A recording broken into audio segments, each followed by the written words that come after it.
Welcome to Samba Samba. Enjoy the video. You start by updating Safari and exporting your bookmarks so you can revert if needed.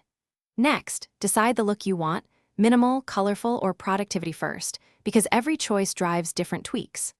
Once decided, pick 1 to 3 vetted extensions, ad block, theme, tab manager, and a wallpaper or background image that matches. Now enable the toolbar customizations and allow extensions. This gets you into the visual and functional layer quickly. Make these preparations, and we move into detailed layout and styling. You next change the layout and styling, rearrange toolbar icons, enable compact tab bar or merge tabs depending on preference, and set the start page. Then tweak typography, adjust default font size, and set per site zoom levels so pages feel consistent. Use reader mode styling for clutter-free pages and set a matching font.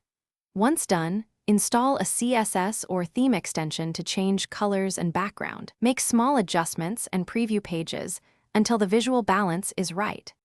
You finish by polishing performance and syncing your setup. Disable unused extensions, clear cache and history for immediate speed gains, and use iCloud to sync the finished layout across devices. Save a layout snapshot or note settings so you can restore them quickly. If something breaks, a theme not applying or sluggish tabs, test by turning off extensions, reset Safari preferences, or launch Safari in safe mode to isolate the problem. That single troubleshooting step usually reveals the culprit and gets your look back on track. Thanks for watching. Consider subscribing if we helped you.